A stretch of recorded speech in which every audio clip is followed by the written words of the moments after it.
तो ईरान के अंदर शुरू इनकलाब के बाद इतनी ज्यादा सख्त सिक्योरिटी नहीं थी, चुनाचे बम के धमाके बहुत होते। और एक तो ऐसा बम का धमाका हुआ जिसमें ईरान के प्रेसिडेंट और प्राइम मिनिस्टर एक साथ शहीद हो गए। प्रेसिडेंट का नाम था मोहम्मद अली रजाई, प्राइम मिनिस्टर नजफ के हौजे के फारिग तहसील हुज्जतुल इस्लाम आगा जवाद बाखुनर।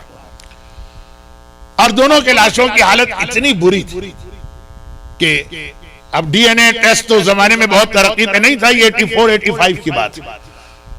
तो जवाद बाखुनर नहीं, मोहम्मद अली रजाई, उनकी डेड बॉडी की पहचान हुई। उनके दांतों से जो डेंटिस्ट ने उसका इलाज किया था उससे पहचान हुई कि उनकी डेड बॉडी, और वो जवान ही थी। चुनाचे उनकी बेवा भी तकरीबन 30 से 35, छोटे छोटे बच्चे, 8 साल 9 साल 7 साल।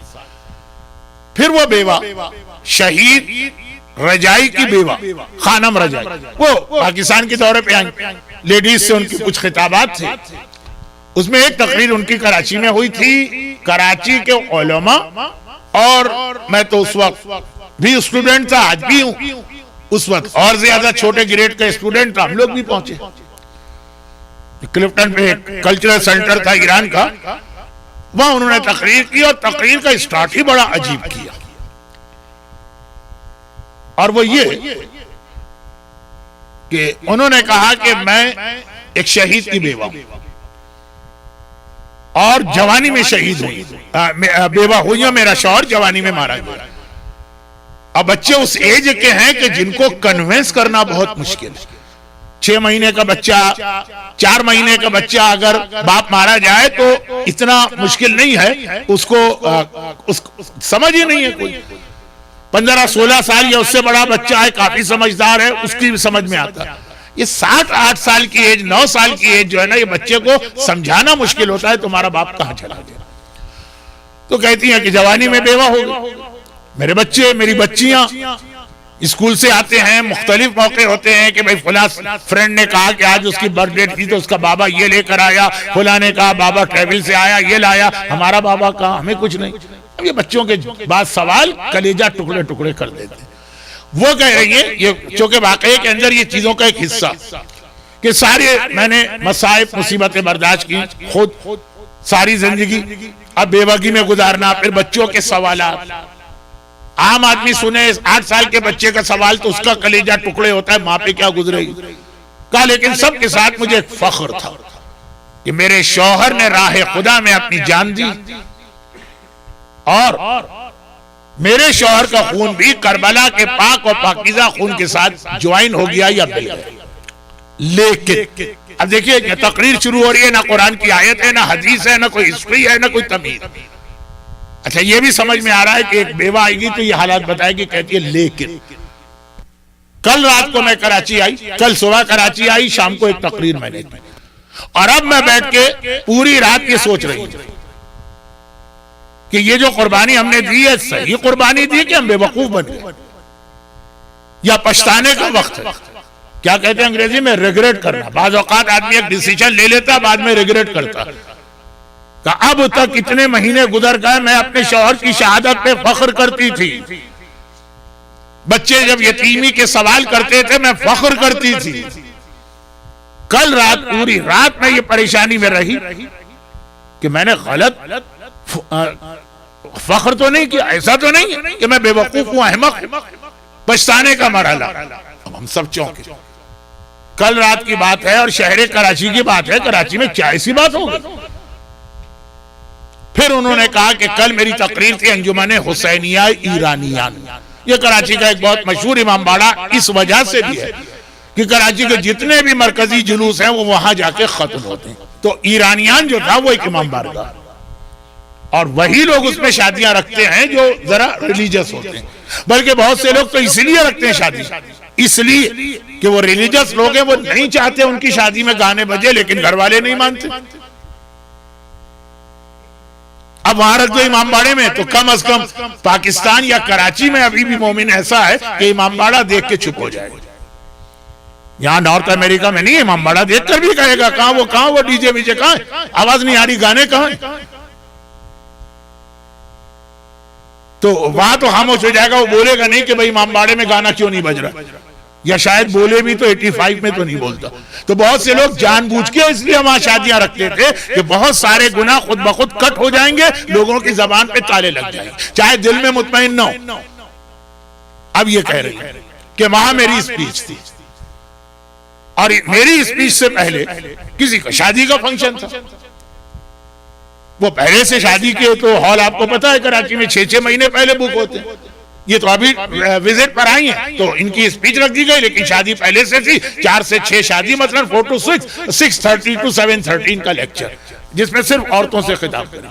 कहा जिस वक्त मैं गाड़ी से उतर के इमामबाड़े में जा रही और शादी खत्म हुई थी तो औरतें बाहर आ रही। उन औरतों को जो मैंने देखा, बेहिजाब, स्लीवलेस ब्लाउज, पाकिस्तान में तो साड़ी में ब्लाउज, शादी में साड़ी और ब्लाउज लाजिम ले, जिसमें आधा जिस्म तो वैसे ही नंगा नजर आता। जिनके घर पे मस्जिद पढ़ रहा हूं, क्योंकि मुझे उनके बारे में पता है कि वो ये बातें सुन लेंगे। किसी और के घर में पढ़ रहा होता तो मुसीबत भी हो जाती मेरे लिए। मेकअप, जो महाराजे हिजाब में चेहरा खोलने की परमिशन देते, वो भी एक कंडीशन लगाते ना, मेकअप नहीं होना चाहिए। अगर उंगलियों पे नेल पॉलिश लगी है तो चाहे दाइश की तरह से ग्लव्स ना पहनो, उंगलियों को छुपाना। और अगर होठों के ऊपर लिपस्टिक लगी है तो कम से कम आधा चेहरा कवर करना। तो बच्चों वाले मसले जो संडे स्कूल में पढ़ाई जाते हैं, शादी में कभी ऐसा होता? एक मसला हाथ में आ गया उनके कि जी आगा सिस्तानी और आगा खामेनी कहते हैं चेहरा खोल सकते, बस वो एक स्कार्फ पहना हुआ, स्कार्फ भी इतना भड़कीला और चमकदार, शादी वाली। और ये वो चीजें हैं कि जहां पे आदमी को हथियार डालना पड़ते हैं। ये अपना पर्सनल मसला नहीं है, वो पार्ट ऑफ द फैमिली है, वो पार्ट ऑफ द कम्युनिटी है जो सब लोग कर रहे हैं, ऐसा प्रेशर। तो अब वो उनका जुमला कहा, जब मैंने देखा कि इस अंदाज से ये औरतें जो बाहर आ रही है शादी में शिरकत करेंगे, इमामबाड़े की शादी है, बैंक्वेट हॉल की नहीं, तो मैंने सोचा जिस इस्लाम के लिए मैंने जवानी में बेवगी कबूल की, मेरा शौहर ऐसी मजलूमियत की मौत मरा कि उसका लाशा देखा नहीं जा रहा था, मेरे छोटे छोटे बच्चे, मेरी बच्चियां यतीम हुई, वो इस्लाम वो है जिसके लिए कुर्बानियां दी जाए, या वो इस्लाम इतना मामूली और हल्का है कि एक औरत एक सही हिजाब करने को तैयार है? अगर ये इस्लाम इतना ही हल्का है और कोई कुर्बानी नहीं चाहता, या ऐसे ही है जैसे औरतें जा रही हैं, तो हम लोगों ने जो कुर्बानी दी ये हिमाकत की, अपनी बच्चियों को बिलावजह यतीम की। अगर इसके बगैर भी इस्लाम का हक अदा होता। खैर ये तो फिर भी मैं शॉर्ट करते करते बहुत लंबी बात कर गया, लेकिन खाना में रह जाए, ताजा ताजा गम था और उनका शौहर मारा गया और बच्चियां यतीम हुई, और ऐसा एंटी क्लाइमेक्स टाइप का सीन उन्होंने शादी में देख लिया। अब हर जगह तो 100% तो ना अच्छे लोग होते ना बुरे, सिर्फ एक ही जगह है जहां 100% अच्छे होंगे या बुरे, वो है जन्नत और जहन्नम।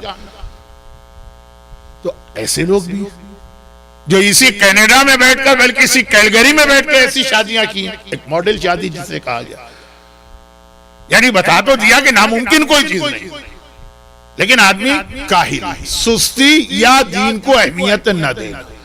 और कौन जो हुसैन को याद करके कहता है फया लैतनी कुंतो माकू, सद्दाम यजीद को याद करके कहता है तो आगे कुछ एक्शन भी दिखाता है। मुतवक्किल अगर यजीद को याद करता है तो कुछ उसके पास एक्शन भी है। मोमिन इतनी सी भी कुर्बानी देने को तैयार नहीं कि जो इस्लाम के वैसे ही इस्टेब्लिश किस्म के वाजिबात हैं विदाउट एनी इख्तिलाफ, उसके अंदर भी वो इतना काहिल, सुस्त और लीनियंट होता। लेकिन मैं कहता हूं कि खाना में रिजाई तो कोई कंप्लेन नहीं करेंगे, कंप्लेन ज़ैनब कुबरा करेंगे।